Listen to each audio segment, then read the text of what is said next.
Olá, boa noite.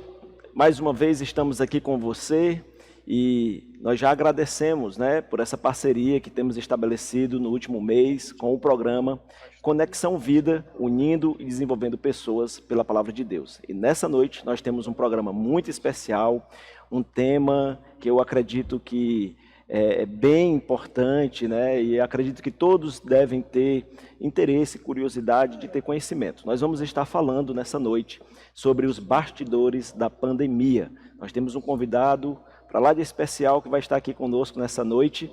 Daqui a pouco eu vou falar dele, mas eu quero de antemão já lançar aqui para você alguns questionamentos dos quais nós vamos nos ater e vamos tentar respondê-los de modo que você seja alcançado por meio de toda a programação de hoje à noite. São perguntas como: quais os esforços dos profissionais da área de saúde no período da pandemia? O que os especialistas que vivenciaram, os bastidores, eles viveram, as suas tensões, os seus temores, enfim, aquilo que eles tiveram que enfrentar como uma pessoa humana, Quais lições de vida eles aprenderam e poderiam até mesmo compartilhar conosco? Quais foram essas pressões de forma mais precisa, que eles vivenciaram? E, finalmente, a palavra de Deus no coração de uma pessoa em um período como esse, de um profissional que lidou diretamente com essas questões, ela fez a diferença na sua vida? Bom, são perguntas como essas e outras que nós estaremos respondendo hoje à noite no nosso programa Conexão Vida, unindo e desenvolvendo pessoas pela Palavra de Deus. Nós vamos agora para a vinheta do programa e em seguida eu apresento o nosso convidado.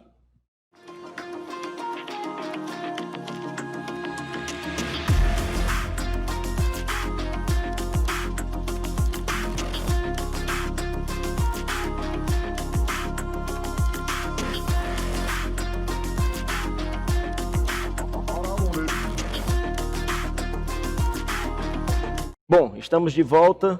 Esse é o programa Conexão Vida, unindo e desenvolvendo pessoas pela Palavra de Deus. E nessa noite, como eu falei, temos um convidado muito especial, um irmão em Cristo, um membro da nossa igreja.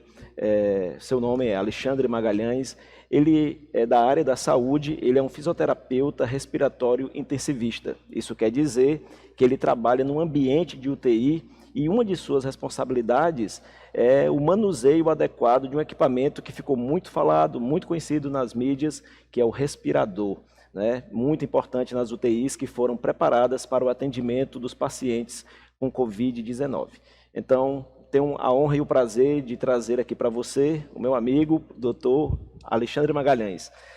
Alexandre Magalhães, um prazer, uma alegria, eu quero agradecer aqui o fato de você ter aceito o nosso convite de falar sobre esse assunto que é tão presente nas nossas vidas hoje, não só no contexto da nossa cidade, como no mundo todo.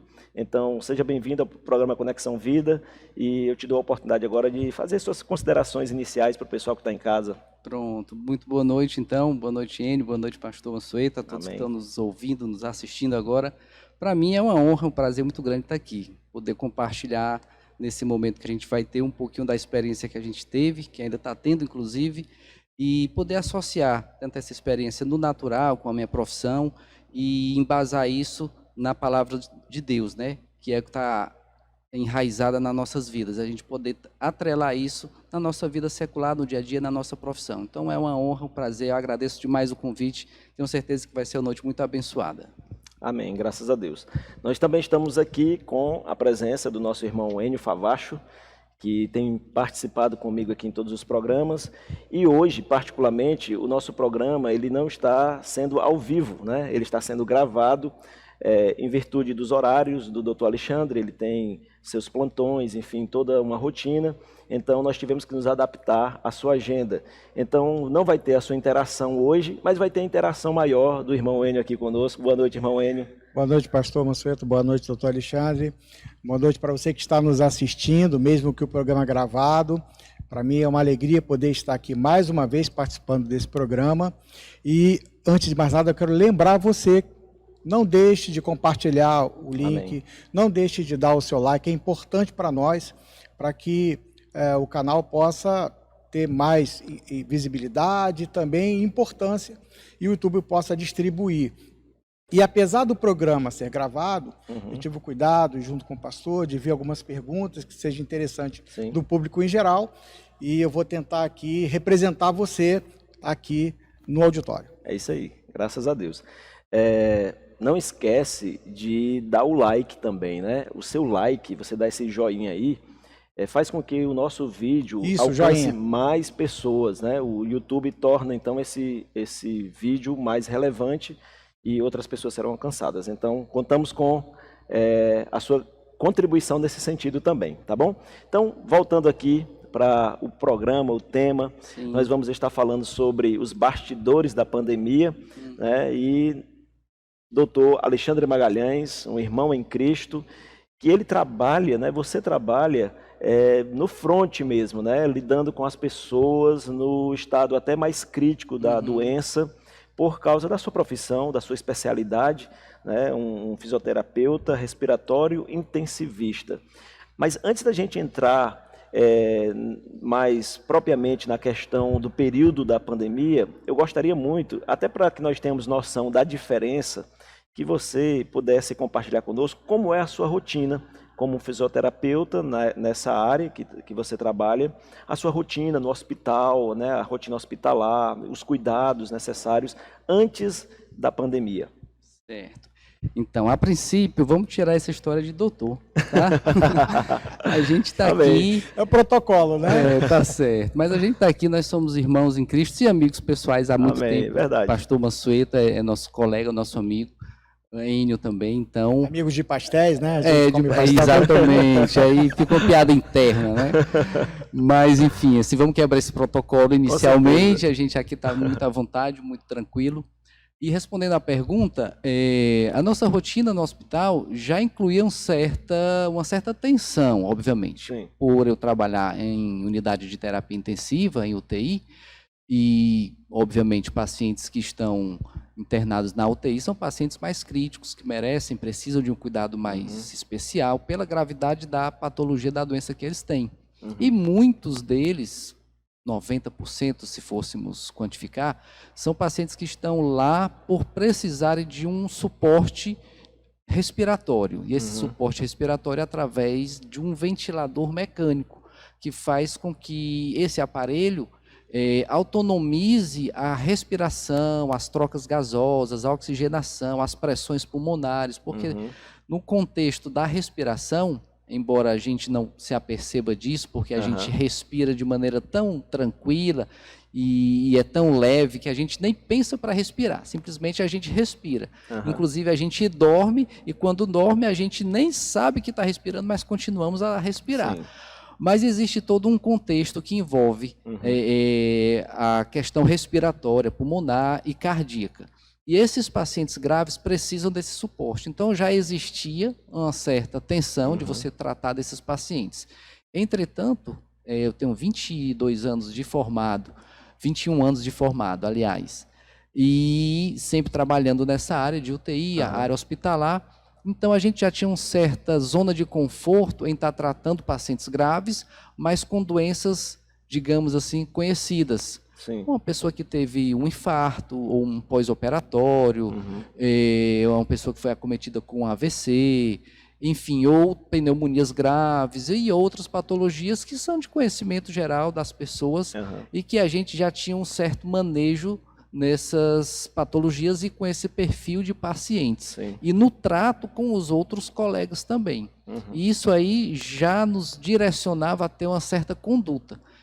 Vindo a pandemia, realmente houve uma mudança de paradigmas, de protocolos, a gente teve que se adequar a novas rotinas e foi muito impactante quando a gente se viu diante de uma situação nova, porque eu tenho certeza de que todos que estão nos assistindo agora nunca passaram por uma pandemia, porque a última que teve foi há 100 anos atrás, né? Então, provavelmente, se tem alguém aí que tenha participado a última que teve, ela é um centenário, né? É um centenário, mas então, essa geração nunca vivenciou. Isso. Então a gente vivenciou, estamos inseridos ainda dentro e isso foi uma coisa nova para todo mundo, né? Uhum. Os impactos foram para todos, para nós da área da saúde e para todos de um modo geral. Eu, né, só fazendo aqui um adendo aqui, eu não sou da área da saúde e compartilhando com muitas pessoas da igreja, familiares, nós percebíamos algo muito comum, que era aquela sensação, né? Nunca vimos isso antes, ninguém esperava ou imaginava viver isso antes, e muitas pessoas impressionadas, impactadas até por não terem conhecimento de fato do que se tratava, né? Só as notícias. Mas hoje, aqui conversando com você e já nos bastidores, enquanto nós conversávamos, eu fiquei pensando, se para nós, pessoas comuns que não têm um conhecimento científico da área da saúde, ficamos, de certa forma, em estado de alerta, né, eu imagino um profissional da área da saúde. Porque o que nós vivemos agora só se assemelha a coisas que provavelmente a maioria de nós só vimos em filme. E agora vocês ali tinham que lidar com uma realidade nova, uma experiência nunca vivida. Então, por isso que surgiu no nosso coração, né, de fazer esse programa, de convidar você para estar hoje à noite aqui conosco, para compartilhar esse lado que não é comum a nós. Né? Então, por isso o tema nos bastidores da pandemia.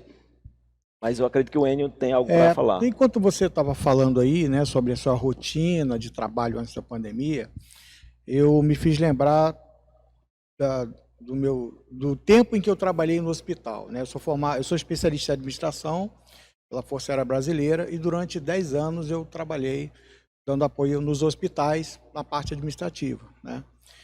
E é claro que a rotina do hospital por si só, ela tem um estado de espírito de alerta em relação à vida do próximo. Uhum. Né? São situações de emergência, são pessoas que chegam e precisam ir diretamente para um centro ou uma unidade de tratamento intensivo, né? E ali a luta pela vida é constante. Mas, falando aí na questão da pandemia, eu acredito que esse estado de espírito tenha mudado. Né? O alerta em relação à vida tenha mudado. E a pergunta que me vem aqui para você é a seguinte, falando dos bastidores, né? Como é que os médicos, os enfermeiros, os profissionais que estavam ali recebendo a notícia de uma possível pandemia, antes da pandemia em si, recebendo só a notícia, como é que foi ali nos bastidores, esse primeiro momento, o início de tudo, lidar emocionalmente com algo assim tão inesperado? Como é que você experimentou esse início? Pronto, então, quando os primeiros casos começaram a surgir na China, e houve aquele muito zum, muito comentário, mas nada muito definido do que seria essa nova doença, coronavírus, Covid-19, SARS-CoV-2, o que é isso, o que é que causa, aonde vai parar, e as coisas foram tomando proporções que se perdeu o controle. Então, iniciou-se com um surto, e existem alguns níveis, né, uma graduação do surto foi para a endemia, e da endemia foi para uma pandemia, que é quando ultrapassa as fronteiras globais e atinge todo o mundo. Né? Sim. E quando as notícias chegavam aqui, os estudos, as estatísticas e os profissionais qualificados para essa área já nos alertavam, olha, não é a questão de se vai chegar no Brasil, mas é quando, porque devido ser já estabelecido um quadro de pandemia, já ter atingido países que estavam relativamente longe do foco inicial, então era questão de dias, de semanas, para chegar ao primeiro caso aqui no Brasil. E tendo em vista o nível de virulência, que é o que a gente chama, que é a disseminação da doença, então, uma vez chegando no Brasil, bastaria um caso para iniciar todo um processo de espalhar a doença e acontecer o que a gente tem visto nos últimos dias.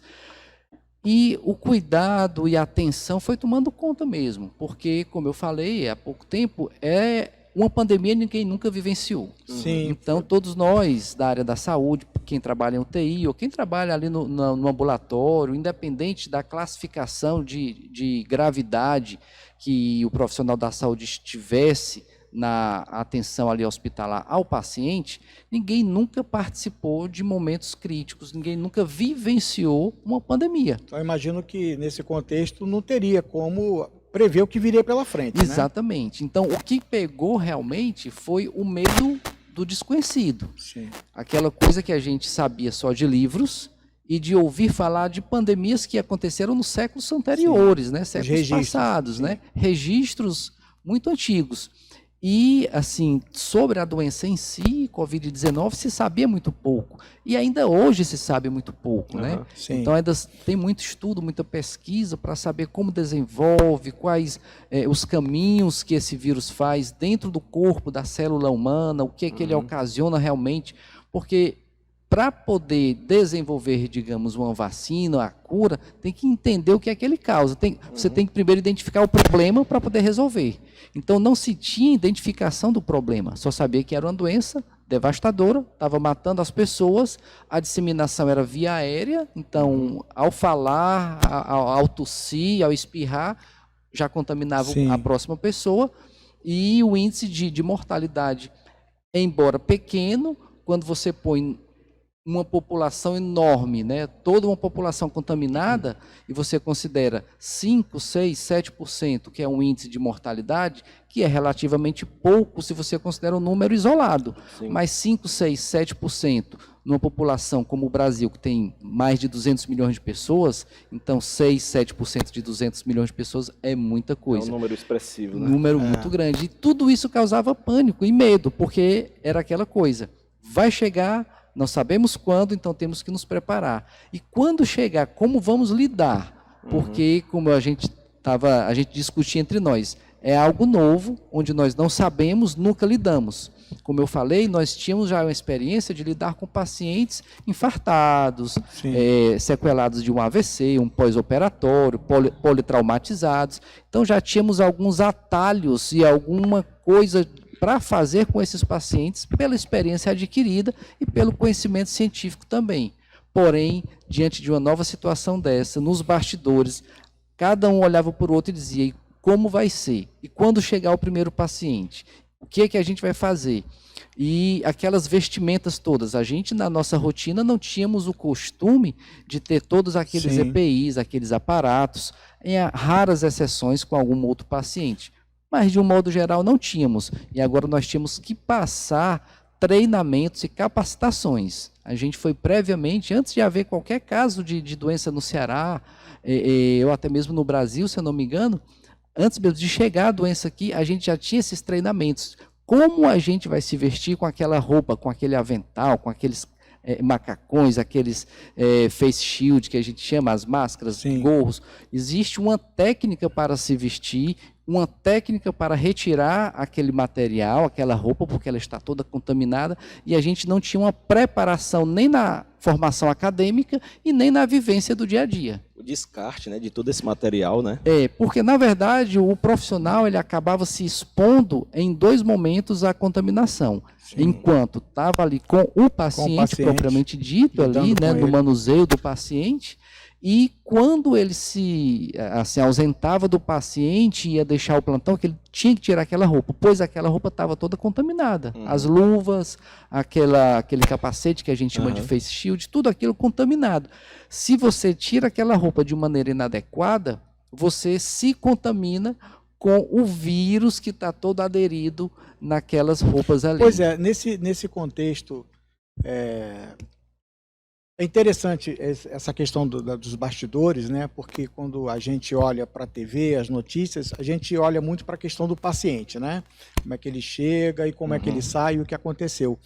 Mas existe uma luta e um estado emocional do profissional que está lidando com o paciente. Né? E pelo que você está passando aí, eu percebo que não era só a luta pela vida do paciente, mas era a luta por vocês mesmos e em se proteger. Né?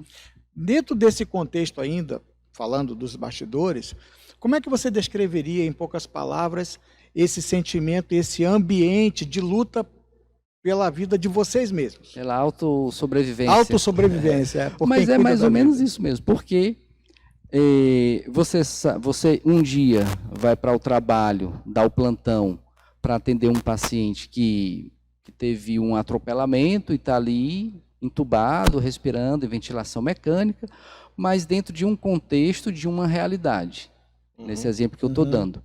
E, de repente, na semana seguinte, você vai atender um paciente onde você sabe que o nível de contaminação que aquele paciente pode estar produzindo pode lhe afetar e lhe levar ao estado grave da doença também. Então, você muda o perfil do paciente. Sim. E isso gerava em todos os profissionais aquela tensão. E você lidar com isso que a gente falou de autossobrevivência, você saber que tem que dar uma atenção primorosa ao paciente, porque ali é o personagem principal da história. Sim. Mas você também tem que se resguardar, tem que se cuidar. A sua missão era salvaguardar a vida do paciente, mas sem esquecer a minha. Sem negligenciar. Sem negligenciar a minha. Até porque, uma vez que eu fosse displicente com a minha, então eu passaria para ter a condição de ser um novo paciente. Isso seria uma perca muito grande. Porque Sim. além de ser um outro paciente, seria também uma perda mensurável na linha de frente do combate, Sim. no tratamento Sim. aos pacientes, né? Então, todos os profissionais tinham esse cuidado de se precaver, de se resguardar, e existia toda aquela tensão. Será que eu me equipei de maneira correta? Será que eu não me contaminei? Será que eu não me expus? Será que esse meu plantão, eu tive contato com tantos pacientes, todos eles foram confirmados que estão com os exames que chegaram positivos, todos eles foram confirmados com Covid-19, e eu tive aproximação com eles, eu tive contato, eu manuseei, eu tive contato com a via aérea desse paciente, que é um dos meios de transmissão, e aquele medo queria vir sobre toda a equipe, porque isso gerava uma tensão também. Uma tensão. Além de, que é o que a gente vivenciou no começo, a gente lembra desse fato agora, você vai dar um plantão, você vai para o hospital e você tem toda uma parte social também. Sim, não sim. tem como não ter. Você Exato. Faz uma brincadeira, você fala de uma notícia que viu na TV e tal. Descontrai de uma forma ou outra em alguns momentos. Exatamente, né? Para não ficar... Porque o hospital em si já é um ambiente muito tenso, né? Independente de qualquer que seja a doença.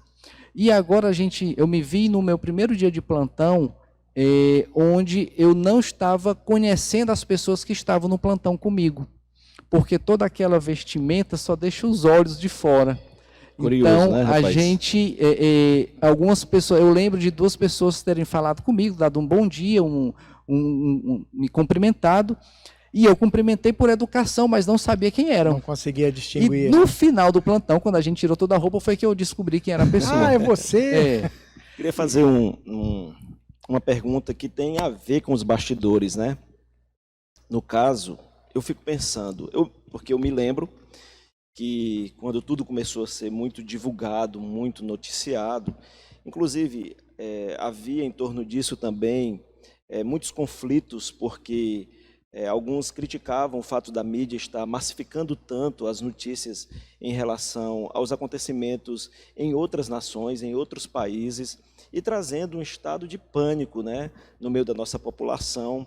E eu fico pensando como isso refletia na vida de vocês, os profissionais na área da saúde, quando antes da descoberta do primeiro contágio aqui em Fortaleza, que é a cidade onde nós vivemos, porque também, só para reforçar um pouco mais aqui, nós sabemos da existência daquilo que ficou muito conhecido hoje por causa das questões políticas, né? A história da fake news, né? Das fake news. Então, nós sabemos também que muitas notícias, né, eram passadas de pessoas a pessoas por meio das redes sociais, né, por meio desses aplicativos que são tão populares. Como é que isso se refletia na vida de vocês, dos profissionais?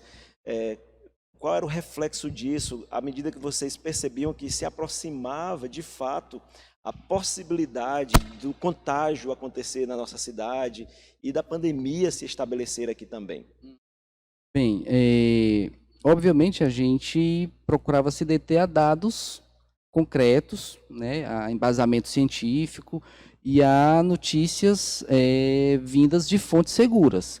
mas também éramos bombardeados, porque hoje em dia todo mundo tem uma rede social e uma rede de amigos, né? E você acabava recebendo, como eu falei, nós éramos bombardeados com informações que vinham de grupos, de colegas, enfim, das fake news. Sim. Isso gerava um conflito, porque até onde a gente poderia saber qual era o limite do que era ou não verdade. Até onde a gente poderia confiar nas notícias que recebíamos, que às vezes iam de encontro com aquelas informações que nós tínhamos como confiança, porque recebíamos de fonte segura. Era tudo novo, né? Não tinha referência. A gente não tinha. E às vezes vinham informações e notícias, e isso funcionava de duas maneiras. Ou para amedrontar mais ainda, porque essas fake news geralmente são mais catastróficas, são muito mais voltadas para o caos do que... Ninguém faz uma fake news de coisa boa, né? Eu nunca recebi uma fake news assim. Isso é curioso, né? Isso é curioso, né? Uma fake news dizendo, alguém vai doar 100 cestas básicas e se espalhar e viralizar isso, né? Não dá. Infelizmente, as mentiras, as fake news são baseadas em caos, em catástrofes, em coisas que geram mais pânico e terror, né? Sem dúvida. E isso aí, às vezes, dava um conflito, porque as notícias que recebíamos, que considerávamos como fonte segura, nem sempre eram tão aterrorizantes, embora nos alertassem da gravidade dos casos. Isso aí fazia com que a gente percebesse, isso aí falando dos bastidores, alguns colegas que ficavam tendenciosos, e aí fazia, infelizmente, uma mesclagem de saúde com política, e nesse contexto houve muita tendência, e outros que não, se mantiveram assim, na linha de raciocínio de aceitar apenas as informações oficiais e se deter apenas ao que estava ouvindo ali. Então foi assim, houve uma separação, dois grandes grupos. E infelizmente, de um modo geral, um certo medo foi tomando conta mesmo das pessoas. Mesmo dentro do meio profissional da saúde, exatamente. Né? Porque não sabíamos o que nos esperava. Sim. Era aquela coisa, você lutar, como eu falei, contra aquilo que já se conhece, e a gente tinha experiência de outros perfis de pacientes, de doenças que eu já falei aqui, é uma coisa. Mas lutar com um inimigo desconhecido, novo, né? Desconhecido em dois aspectos. O primeiro, porque nunca teve essa doença no mundo. Foi a primeira vez que surgiu. E o segundo, que realmente aos olhos ela é invisível. Uma coisa é você ver um paciente que chega com a falta de ar e você identificar que ali ele está, digamos, diante de uma crise asmática. Você está vendo o paciente, você está identificando, digamos assim, a asma. Sim. Ou o paciente chega ali com uma perna que está quebrada e ele vai passar por uma cirurgia para poder fazer a redução e fazer o reparo ali daquela fratura exposta, digamos assim. Você está visualizando a situação. Mas o vírus, ele é invisível ao olho humano. Sim. Então, você ficava... Alguns colegas diziam, poxa, eu posso ter conversado com alguém, falado com alguém, posso ter viajado assim para algum lugar e ter apertado a mão de alguém num cumprimento social e eu ter me contaminado. Eu não vejo o vírus na mão.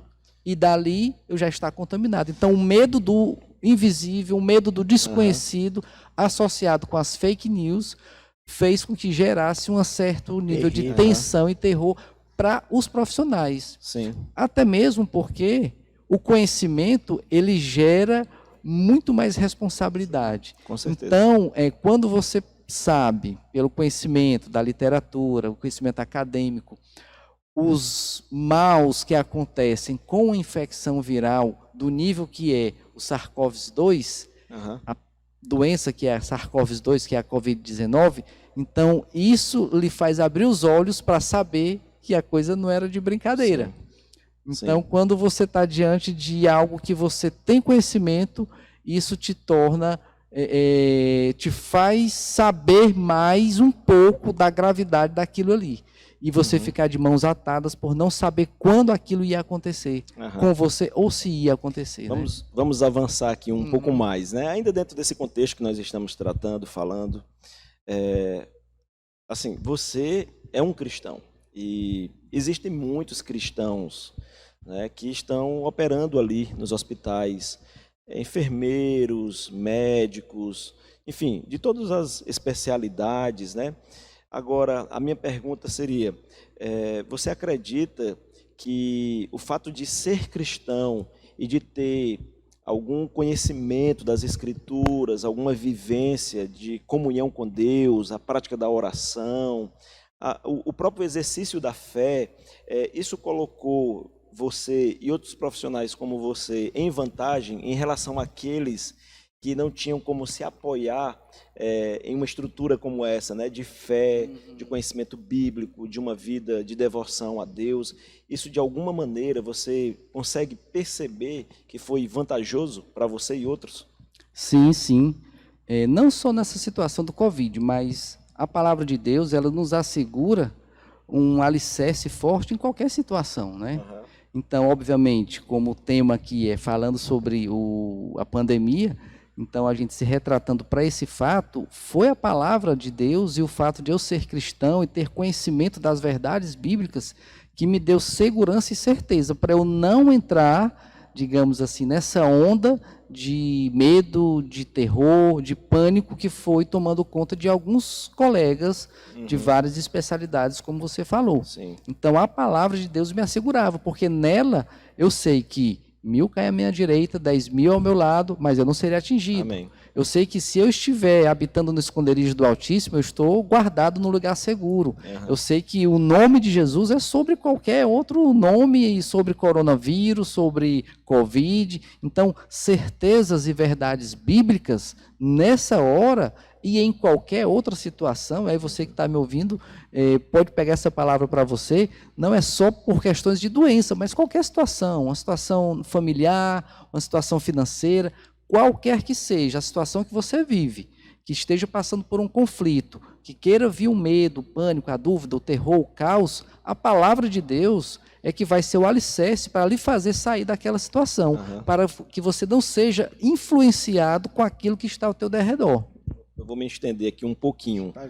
Eu sei que tem algo preparado aqui para o Enio perguntar, mas ainda dentro dessa questão que nós estamos tratando aqui, Alexandre, desculpa, nós estávamos falando sobre as fake news, as notícias que se espalhavam de uma forma rápida pelas redes sociais, apesar de vocês, como profissionais, e ter já alguns protocolos, algum conhecimento, isso de qualquer forma gerou, né, um certo desconforto mesmo para vocês, né, da classe médica, e sem falar, né, ou falando, melhor dizendo, ou falando dessa questão, que a Covid-19 ela traz sintomas que são muito parecidos com outras enfermidades que são mais comuns, né, com as quais já lidávamos, e isso também colocava vocês em uma situação difícil, né, porque estavam lidando com pessoas com sintomas, mas você não tinha ainda uma clareza, até porque os exames, os testes, eles demoraram muito, né, a serem feitos numa proporção maior. Então, tudo isso, né? E, além dessa questão, quando os casos começaram mesmo a se concretizar e começaram a dar entrada nos hospitais, as pessoas já com a Covid-19 num estágio já mais crítico, já comprometendo as vias respiratórias e tudo mais, nós sabemos, todos nós sabemos, muitas pessoas perderam suas vidas. E como é que foi isso para vocês que lidavam diretamente com essa realidade, procurando, como eu falei ainda há pouco, salvaguardar a vida de muitos, mas tendo que lidar com a perda de alguns, né? Então fala para a gente como é que é esse momento para vocês, né? Como é que vocês lidaram com tudo isso? Foi uma situação complicada, complexa, digamos, porque a gente vivencia no nosso dia a dia pessoas que vão a óbito, né? Pessoas que, infelizmente, acabam não resistindo à gravidade da doença e morrem. Isso é uma realidade, é um fato, a gente não pode querer tampar o sol com a peneira. Só que agora a gente se via diante de uma situação onde o número de óbitos aumentou exponencialmente. E situações onde a gente pensava que poderia reverter, a gente se empenhava, quando eu digo a gente, é toda a equipe, né?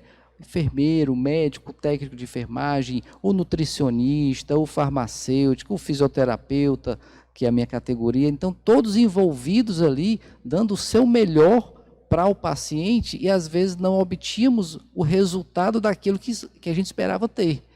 E, ao final do plantão, tínhamos obtido vários óbitos ou situações que, poxa, não está tendo resposta, está piorando, não sei se vamos poder tirar o paciente dessa situação, dessa gravidade.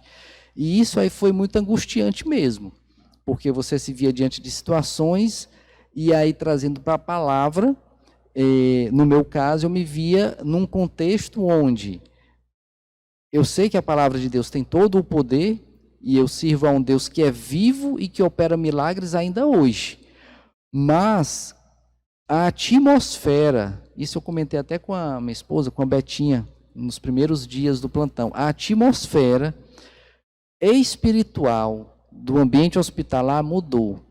E aí a gente fala agora, voltando para uma percepção espiritual, não posso negar isso, embora talvez pessoas não cristãs estejam assistindo o programa, mas independente da sua crença ou não, eu tenho uma percepção espiritual pelo Deus a quem eu sirvo e sei, em alguns momentos, discernir.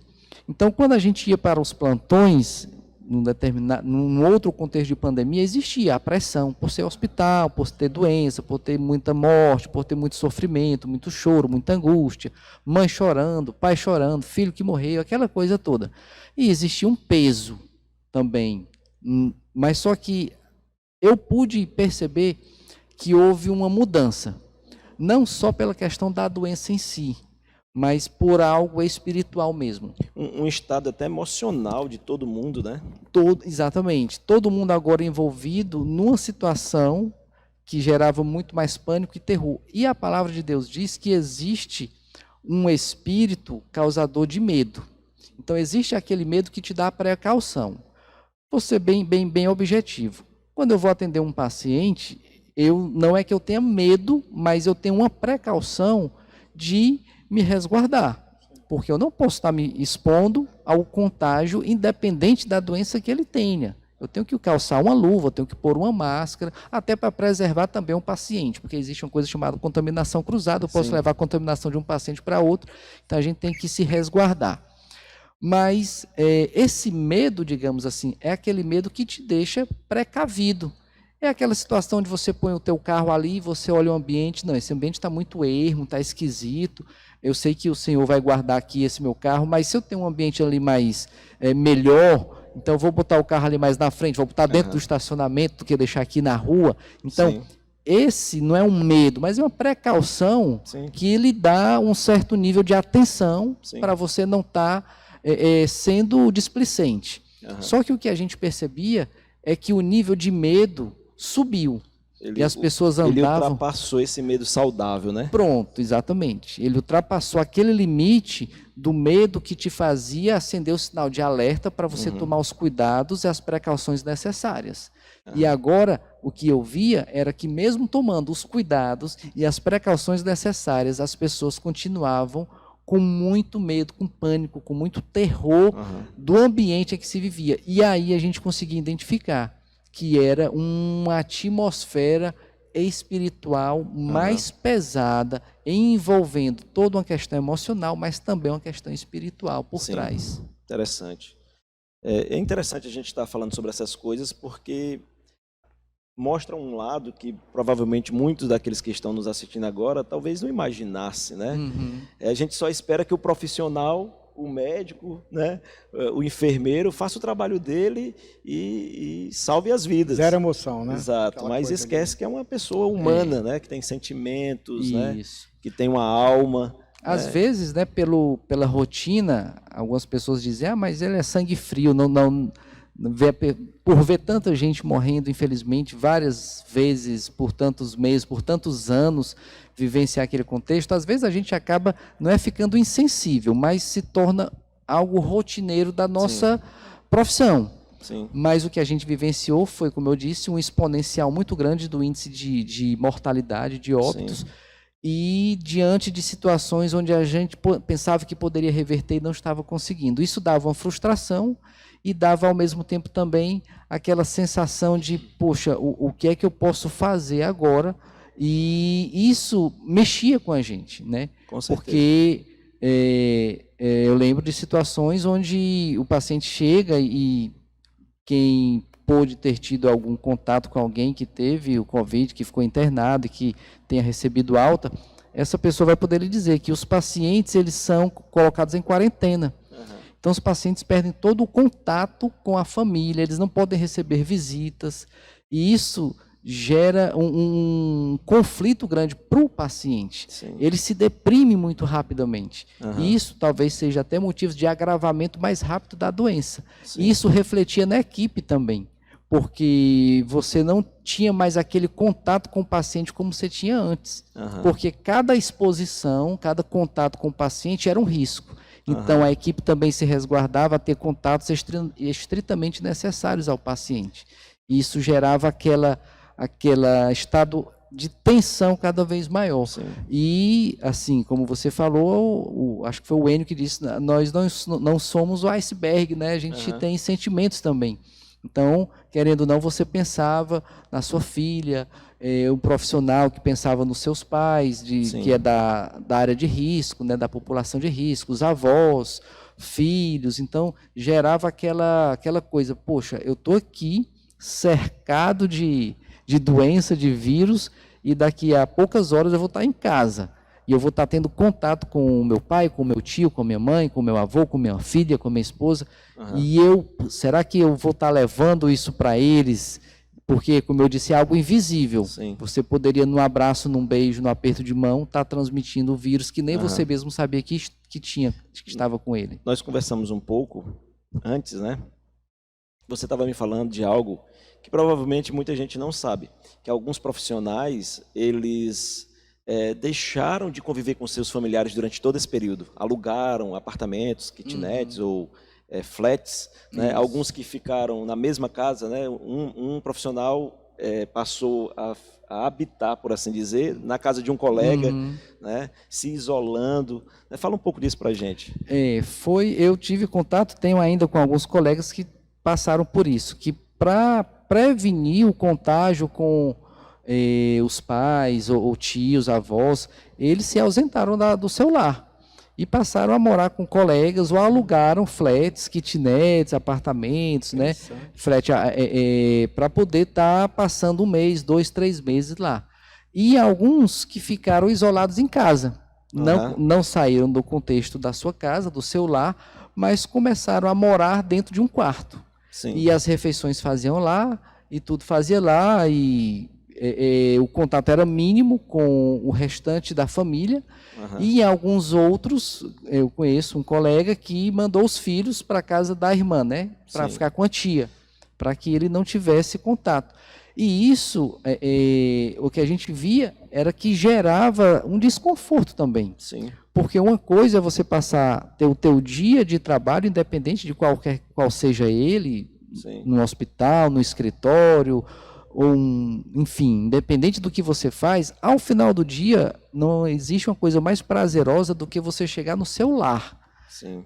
Veja que eu não disse chegar em casa, é chegar no seu lar. Isso mesmo. Então, quando você chega no seu lar, que tem a sua esposa, tem ali a sua filha, tem o seu pai, a sua mãe, aquele ambiente agradável, você revigora suas baterias.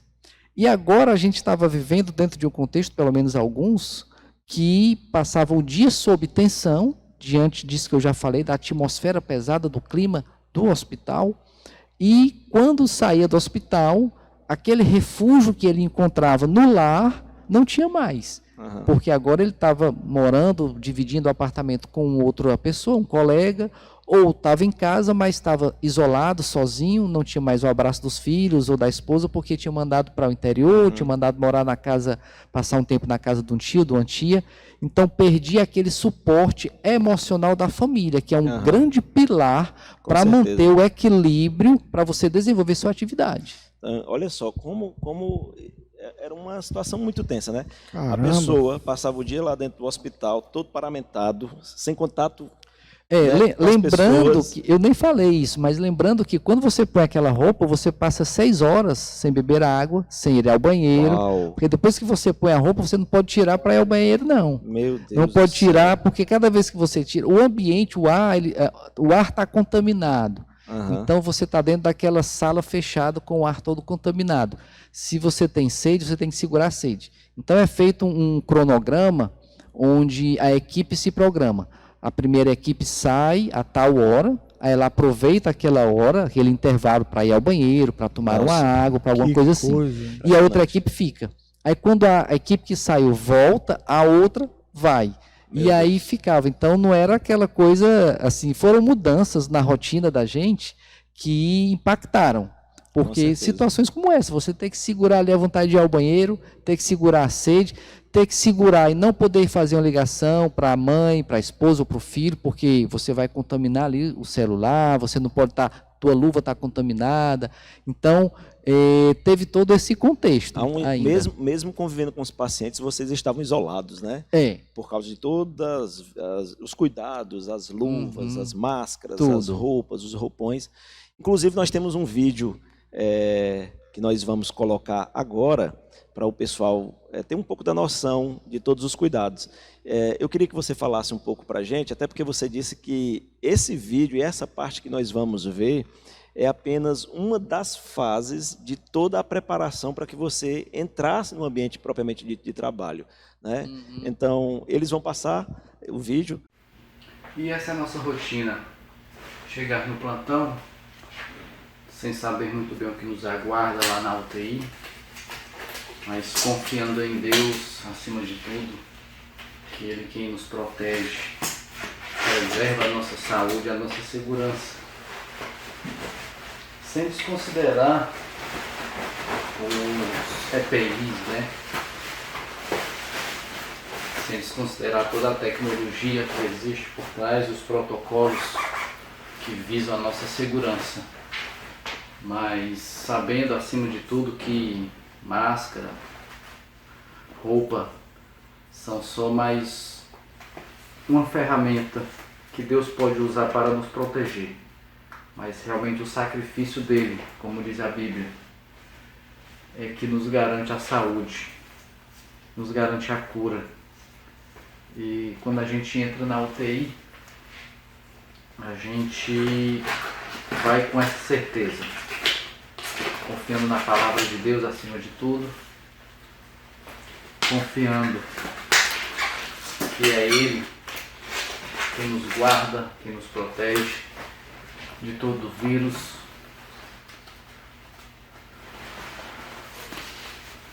nos protege de todo mal.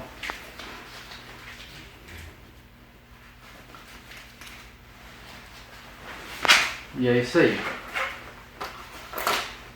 Vamos lá.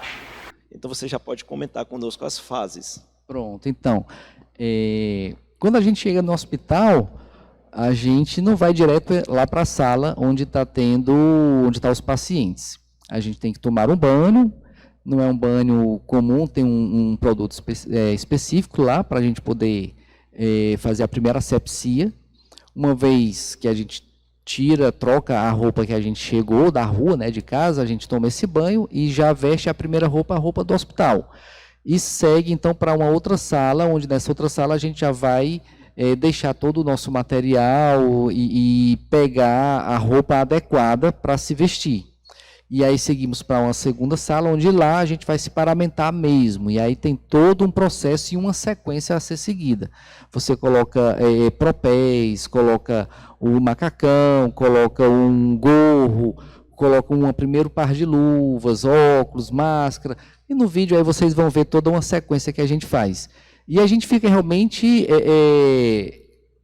guardado só com os olhos para poder estar visualizando o ambiente, mas mesmo assim com um óculos e ainda um capacete, né, que chama face shield, protetor, para poder você estar bem resguardado.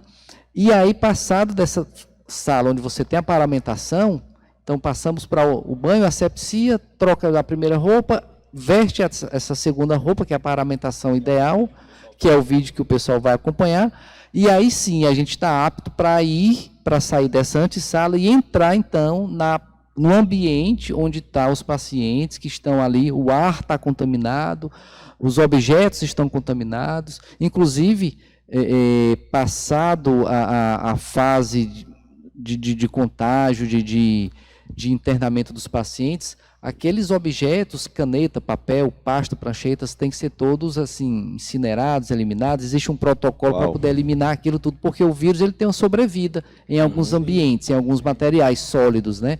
Então, algumas coisas têm que ser descartadas. Papéis a gente não usava, caneta a gente não podia entrar com caneta, era a caneta de lá, celular também não, enfim. Era uma série de protocolos colocados pela Organização Mundial de Saúde, repassada também aos ministérios de saúde de cada país e chegando até nós aqui para a gente cumprir criteriosamente, rigorosamente, a fim de minimizar os riscos, para a gente não estar sendo um agente que estava sendo vetor para levar a contaminação para fora. Porque se tinha pessoa que estava tendo contato com pacientes, contato com vírus, essas pessoas éramos nós. Eram vocês. Cara, impressionante, né?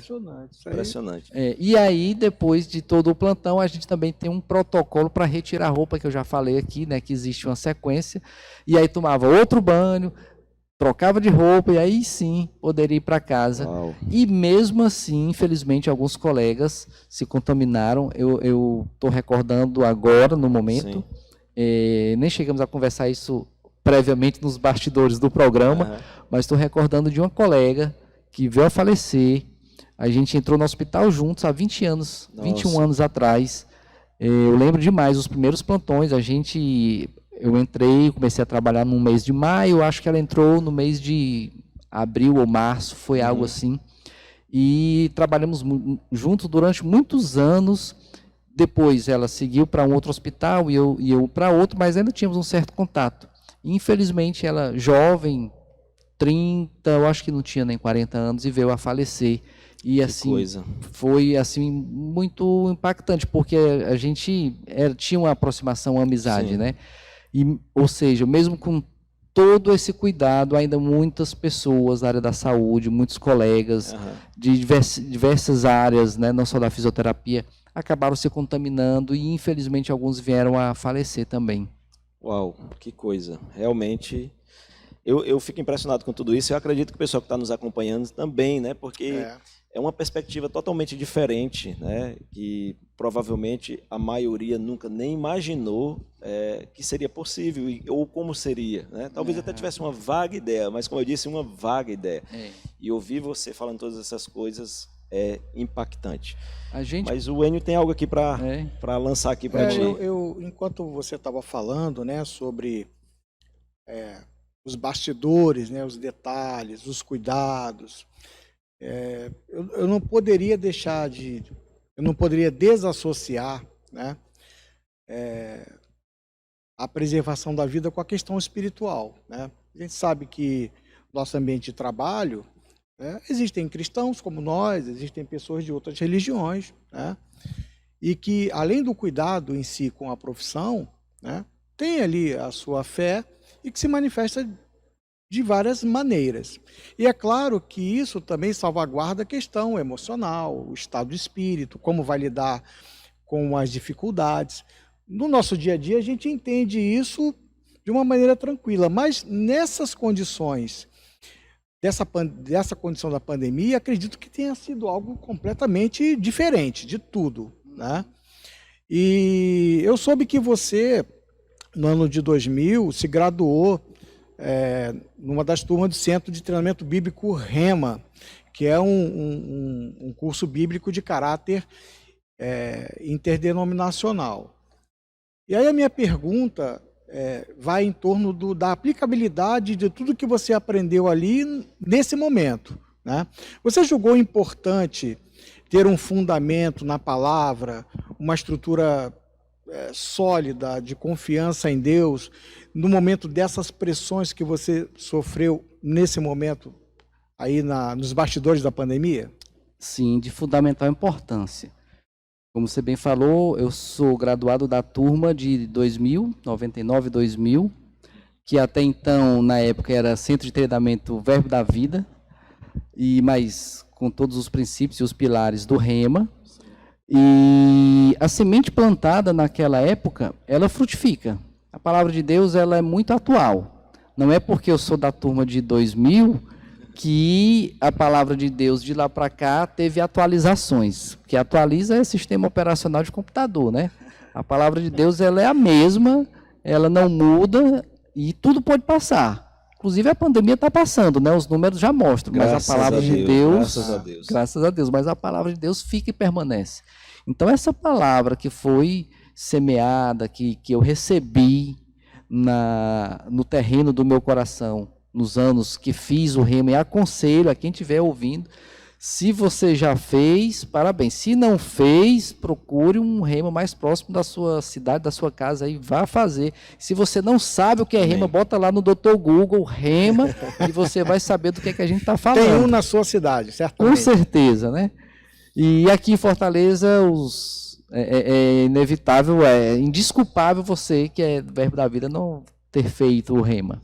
Vale salientar que é uma escola de cunho interdenominacional. Sim, né? Sim, não é só a Igreja Verbo da Vida, mas como qualquer denominação. Isso, é uma escola onde vai te ensinar fundamentos da palavra de Deus.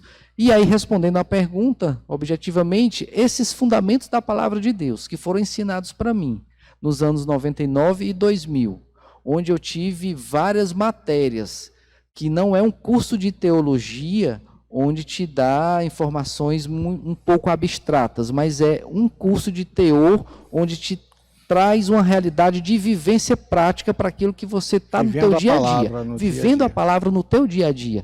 Então, essa semente plantada, ela dá fruto, como eu falei, porque a palavra de Deus, ela é imutável, ela se renova a cada dia. Então, foi semeado em 2000, 99, mas ela dá fruto até hoje, e eu vivenciei esses frutos. Então, foi de fundamental importância para mim. E eu lhe digo mais, não só nesse contexto da pandemia, que eu estava inserido ali na linha de frente, no olho do furacão, mas em todo o contexto da minha vida.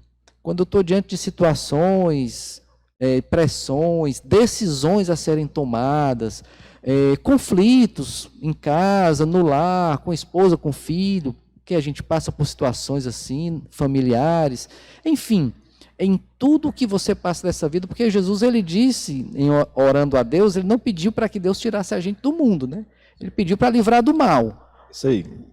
Isso significa dizer que a gente ainda está por aqui, pelo menos por enquanto, e vamos estar assim, envolvidos no sentido de estar presenciando as coisas que acontecem nesse mundo. E é como um navio, né? Um navio em alto mar. O que faz o navio afundar é a água.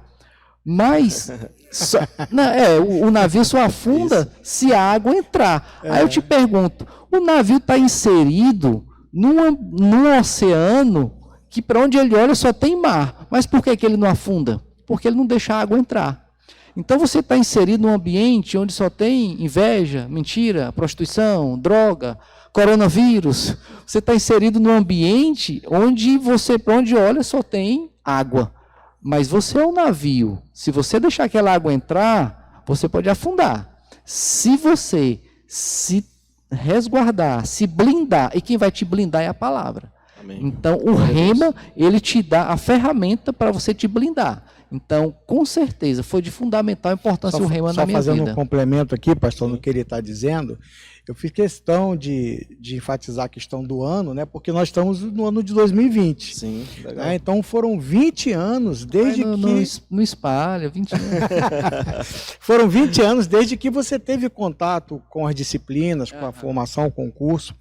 E é uma tendência natural nossa pensar da seguinte maneira: informação se esquece.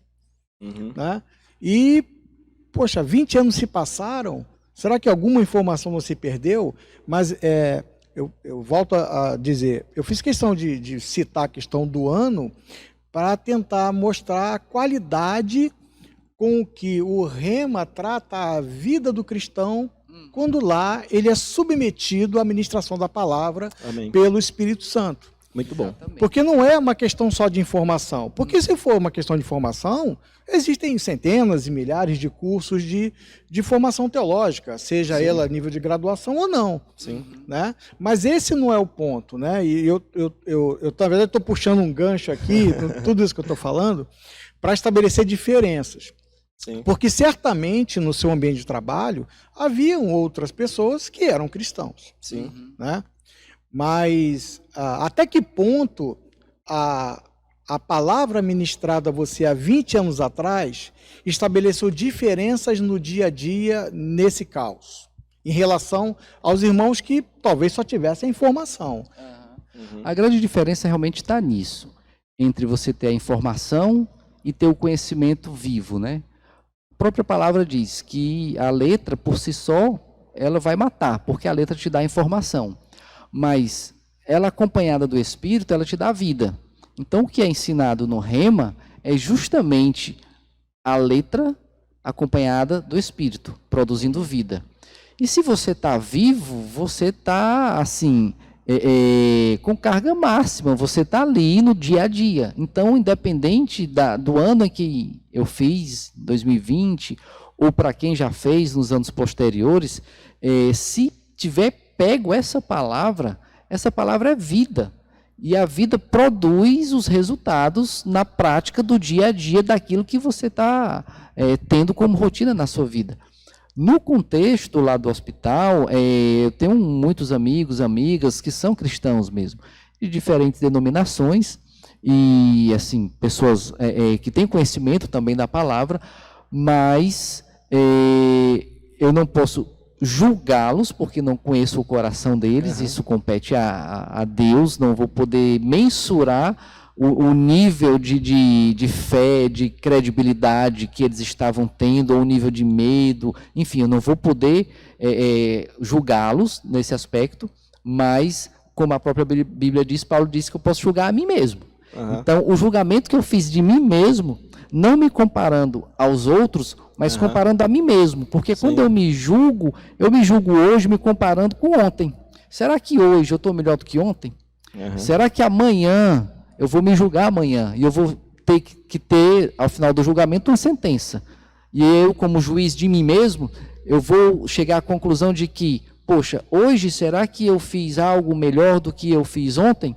Então, julgando a mim mesmo, o que eu chego à conclusão é que cada vez que eu me aproximo dessa palavra, que foi plantada em mim, que cada vez que eu me aproximo do Senhor, que eu vivencio, que eu deposito fé no que Deus fala na sua palavra, do que Jesus fez no sacrifício dele na cruz, cada vez que eu me aproprio disso, então eu tenho certeza de que eu serei inabalável, independente, como eu falei, de pandemia ou qualquer outra situação que a gente possa passar na vida. Amém. Glória a Deus. Foi bem formado, né? Foi, graças a Deus.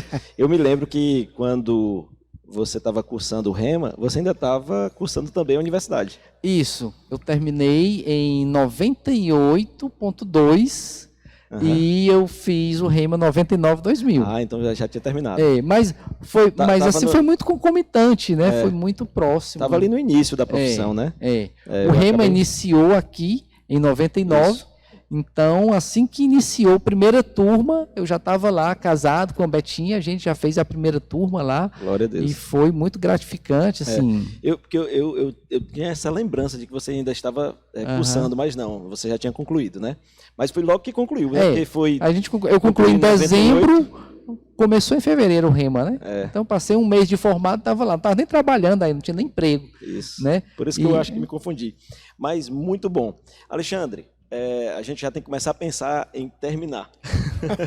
E deixar, a gente vai embora. Tem que começar a pensar em terminar o programa, mas nós ainda temos algumas coisas a serem trabalhadas aqui. E uma delas, bem curiosa, é que nós temos conhecimento de que nesse período, né, em que todos estávamos isolados e você desenvolvendo suas atividades, sua profissão, você apresentou sintomas né, que se assemelhavam ao Covid-19, fez os exames. Apesar de ter dado negativo, mas a equipe médica, a equipe do hospital, o pessoal que estava sobre você, decidiu que seria razoável que você deixasse de trabalhar por aquele período de aproximadamente 15 dias e você se isolou em casa. Conta um pouco para a gente como é que foi, mesmo tendo um exame que dizia que você não tinha o Covid-19, mas que apresentava alguns sintomas, teve que ficar isolado em casa, como isso refletiu no seu dia a dia, com a sua família, com a sua esposa, sua filha, né? Como é que foram esses dias para você? Pronto, então, por estar inserido ali dentro do contexto, acabei desenvolvendo os sintomas, procurei o médico lá do hospital mesmo, e fez o exame, deu negativo, mas mas os seus sintomas e pela tua atividade profissional, você lá dentro com os pacientes, é inevitável você não ter, mas vamos pedir outro exame. Aí fiz um segundo, que é mais apurado, que também deu negativo, mas sentia aquele sintoma da febre, dor de cabeça, falta de apetite, nada muito grave. Sim. E nesse período, o diabo vem com aquele pensamento. Eu tinha, e estava assim, há poucos dias atrás, antes de ter sido afastado, porque aí por orientação realmente médica, olha, é melhor você se afastar para não se contaminar mais e para não expor mais ainda a outros colegas. Então você tem que se tratar. Seus sintomas estão relativamente moderados, fraco para moderado, você se trata em casa. Caso piore, procure o hospital. E aí, no caso piore, é onde abre a brecha para o diabo vir atacar. O bicho imundo, Caso né? pior. Porque assim, foi amplamente divulgado que o quê? Se você sentiu sintomas, fique em casa. Qual era a orientação? Se sentir falta de ar, se piorar, procura o hospital, né? Porque tinha a questão do colapso. Imagine uma multidão de pessoas. Acompanhava os casos mais sérios, então não tem como a sua mente, né, não ficar pensando. E aí exatamente. E é onde entra a resposta que eu dei anterior sobre o rema. E nesse período foi onde eu acho que eu tive aquele bombardeio individualizado. Sim. Porque lá no contexto do hospital eram comentários, eram fake news, como a gente já comentou aqui também, eram notícias, eram dados oficiais falando do alto índice de contágio da doença e dos números crescendo de casos e tal. Então eu estava sendo bombardeado, mas dentro de um contexto mais amplo, onde não era só eu que recebia as flechadas, digamos assim, toda a equipe. Só que agora eu me encontrava em casa, tendo que não poderia desconsiderar as orientações médicas e nem desconsiderar os protocolos científicos, e aí vale uma ressalva, que eu gosto de dizer o seguinte, que a medicina, que o remédio é uma extensão do braço de Deus em misericórdia ao homem para poder curá-lo. Porque a gente não é contra, e nem quero que sejam, porque eu não quero ninguém contra mim, né? Mas o que é que acontece? O equilíbrio é esse, porque nem sempre, embora eu já tenha dito aqui que servimos a um Deus que ainda hoje opera milagres, ele também opera um milagre de dar uma inteligência ao ser humano de, por exemplo, do veneno da cobra cascavel ser feito um remédio para pressão arterial. Então, o captopril, que é uma medicação para pressão, ele tem um fundamento também em substâncias que está ali no veneno da cobra. Então, isso também é um pouco da ciência e da sabedoria de Deus que ele permite ao homem desenvolver. Resumidamente, como eu estou dizendo, a medicina eu encaro como uma extensão da bondade de Deus ao homem, a fim de que o homem, pela medicação, pelo exame, pelo tratamento, pela medicina, pelo remédio, a fim de que, por conta disso, ele seja curado. E ele perceba que realmente a vontade de Deus é que o homem seja curado, ande em saúde. E aí Deus dá dois meios para isso. O milagroso, digamos assim, onde o teu remédio vai ser a fé, e a segunda via, onde Deus respeita e entende que se não tiver um nível de fé para usufruir do primeiro caminho, vai para a medicação, que também é uma forma de manifestar a bondade de Deus para o homem. E nesse período eu fiquei bombardeado, porque eu tinha os dois caminhos ali. Eu sabia o caminho da fé, de exercer, da palavra, do rema, e que eu poderia me posicionar em fé, e não vou seguir nenhuma orientação médica, não vou fazer nada disso, eu vou sair abraçando todo mundo, apertando na mão de todo mundo, e não vou tomar nada disso, e vou crer, e vou isso e aquilo. Mas eu poderia também estar sendo inconsequente, porque eu poderia tomar essa posição, mas eu não tenho certeza de que as pessoas que estavam ao meu redor teriam esse mesmo posicionamento. Então eu poderia estar colocando elas em risco e eu não sei se elas, uma vez contraindo o vírus, elas teriam esse mesmo posicionamento. Então, por cuidado dos outros e também por não ser pecado, não ser errado, você seguir uma orientação médica, eu segui, então, os protocolos e as indicações. Fiquei lá no meu quarto, fiquei me alimentando de maneira mais restrita, isolada. A Betinha ia lá deixar minha alimentação, embora eu não tivesse fome para comer nada, mas convivemos bem e vivemos um milagre. Por quê?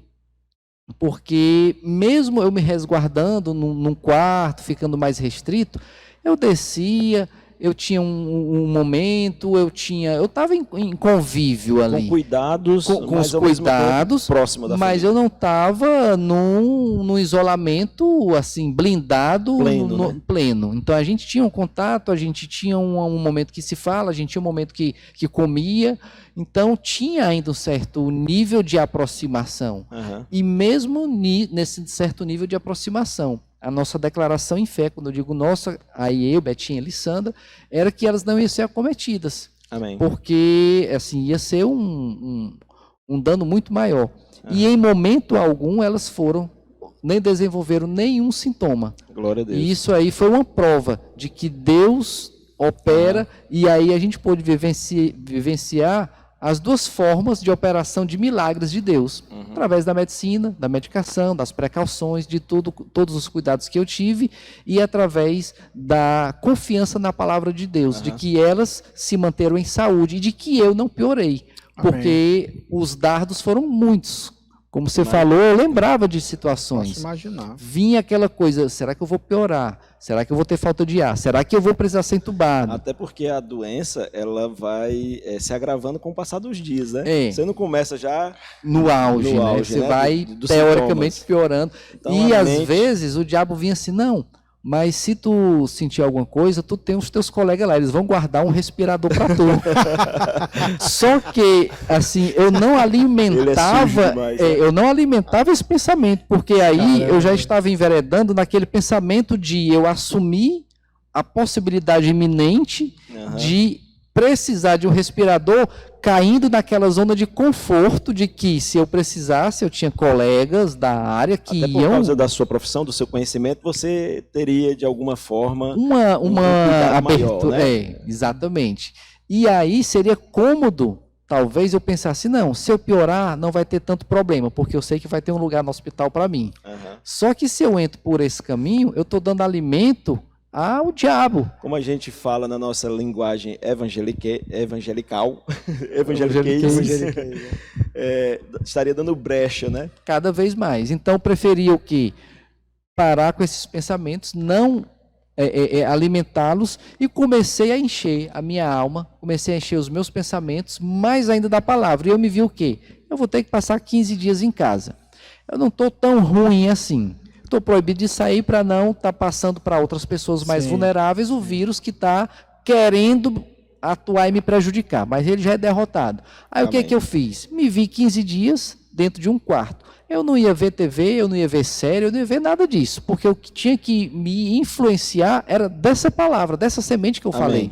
E aí fui para a minha bibliotecazinha lá, e nesse período de 15 dias acabei relendo 2 grandes livros que impactaram minha vida na minha época da minha conversão e do início do Rema, que foi O Nome de Jesus e Zoe, a Própria Vida de Deus. De Kenneth Hagin, né? De Kenneth Hagin. Que é o fundador dessa escola, o Rema, que nós tanto falamos aqui. Exatamente. Então, você que está aí me ouvindo, se quiser saber um pouquinho mais, bota lá no Dr. Google, Kenneth Hagin, e você vai linkar uma coisa com a outra. Nesse momento, nós vamos colocar a imagem dos livros que você está falando, para servir de indicação para o pessoal que está nos assistindo. Então foi O Nome de Jesus, Zoe, A Própria Vida de Deus, de Kenneth Hagin, esses 2, e um mais atual, do Tony Cook, que é graduado do Rema, só que nos Estados Unidos, onde ele concluiu o Rema lá, que ele é autor de vários livros, mas eu li o livro Acima, que inclusive tem na Igreja Verbo da Vida para vender. Nós temos aqui na nossa livraria, eu acredito que nós temos ainda algumas unidades na nossa livraria aqui.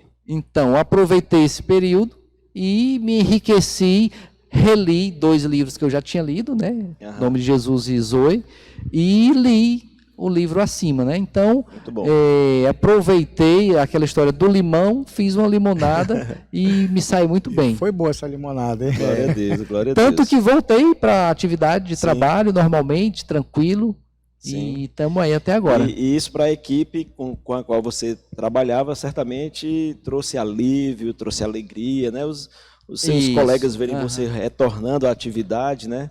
Porque ficou aquela preocupação, como é que ele está. E quando eu volto melhor do que o que fui, do que o que estava antes, né? Servindo de testemunho. Eu acredito até que um pensamento assim de, poxa, Alexandre foi, voltou, se por acaso eu tiver que ficar em casa, eu vou voltar também, por que não?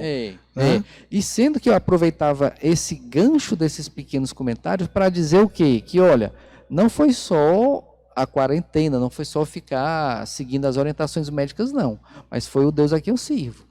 Eu me hidratava, a orientação básica, toma bastante líquido, procura se alimentar bem, eu fazia tudo isso, não se exponha e tal, se tiver uma febre, não fique acanhado, toma lá uma medicaçãozinha para febre, eu seguia as orientações, mas eu dizia, juntamente com as orientações, eu estava lendo tais livros, eu estava ouvindo tais ministrações pela internet, eu estava meditando na palavra e confiando no Deus que opera milagre.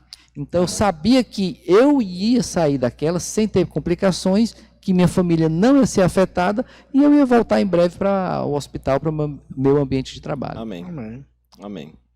Como ficou programado aqui para mim, e a gente precisa encerrar, eu acredito que nós vamos encerrar com isso, até porque eu tinha aqui alguns questionamentos na nossa pauta, mas que já foram muito bem abordados, muito bem desenvolvidos por você, acredito que dá até para a gente deixar de lado. Mas, pensando já em concluir o programa, eu queria terminar te dando a oportunidade de falar de algum caso que te chamou a atenção pelo fato do paciente e as condições em que ele chegou no hospital, o primeiro atendimento, o desenvolvimento dos sintomas, da doença, enfim, e a superação desse paciente, né? Porque eu acredito, nós falamos de perdas de vidas, de pessoas que foram a óbito por causa dessa doença, mas tiveram aqueles que superaram, que venceram, que a saúde foi restabelecida. Cita pra gente, conta pra gente aí um caso assim que te marcou e que seja interessante para compartilhar. Teve sim um caso bem marcante. E vale ressaltar que o número de pessoas recuperadas é muito, mas muito maior do que as pessoas que não conseguem êxito, né, que acabam complicando mesmo. Então, e o Brasil está entre os países que mais recuperou pacientes com Covid-19. Glória a Deus. Então, às vezes, como eu falei, as notícias ruins, às vezes elas tendem a ser muito mais noticiadas, espalhadas, do que as boas. Mas a gente tem que desenvolver o hábito de espalhar as coisas boas. Como eu disse, infelizmente não tem fake news para coisa boa, né? Só tem para coisa ruim. Infelizmente. Mas teve a situação que realmente tocou toda a equipe, a mim também, de uma paciente que chegou, ela estava grávida e ela adquiriu Covid-19 e foi internada. E a complicação, a gravidade do caso, né, foi piorando a situação clínica dela e teve que fazer um parto. Então ela foi submetida a um parto de urgência. Ao sair da sala de parto, ela retorna para a UTI, é entubada e ficou lá conosco por volta de 3 meses. Nossa.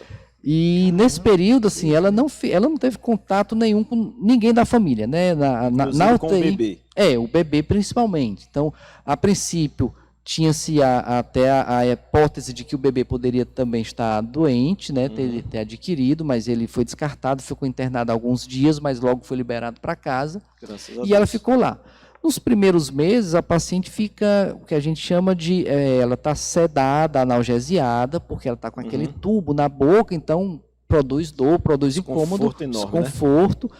E a paciente tem que estar plenamente sedada. Então, ela não fica a par de nada do que está acontecendo. Em algumas situações é até chamado de coma induzido, é um coma que você tem sob controle, induzido por drogas. As drogas estão deixando a paciente naquela situação, a fim de que ela esteja totalmente, como a gente fala no nosso linguajar, entregue à ventilação mecânica.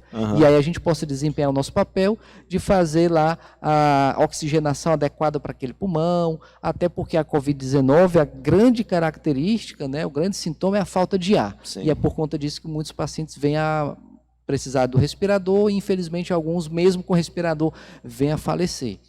E em todo aquele manuseio, a gente tratando 1 mês, 1 mês e meio, 2 meses, por algumas situações a paciente chegou a piorar, que a gente pensou que ela não ia resistir, mas olha, foi um milagre mesmo ali. Glória a Deus. E para o final do 2º mês, 3º mês de internação, ela já estava fora da ventilação mecânica, e ela recobrou a consciência, né, foi desligada a sedação, e ela voltou a si, sem entender o que estava acontecendo, não sabia onde estava, mas ela sabia na memória anterior dela que ela estava grávida. Agora ela abriu os olhos, se viu num lugar onde não sabia onde era e não estava com a barriga com o bebê. Então foi feito todo um trabalho, psicólogos também, para poder dar esse suporte, dizendo que ela estava internada, que o bebê tinha sido feito um parto de emergência, mas o bebê estava bem. E foi muito angustiante para a gente, porque a gente queria ver logo ela bem, a fim de dar alta, para que ela pudesse, enfim, ver o filho dela. Então o filho dela já estava com 3 meses de vida, nascido, e ela, nos primeiros 3 meses, não teve contato nenhum com o filho, né? E aí isso foi muito chocante. E teve um certo dia que ela já estava um pouco melhor, e uma das colegas, uma enfermeira, fez uma chamada de vídeo com uma pessoa da família, e aí ela chorou muito, a paciente, por ver o filho dela a primeira vez por meio de um celular, uma telinha de celular.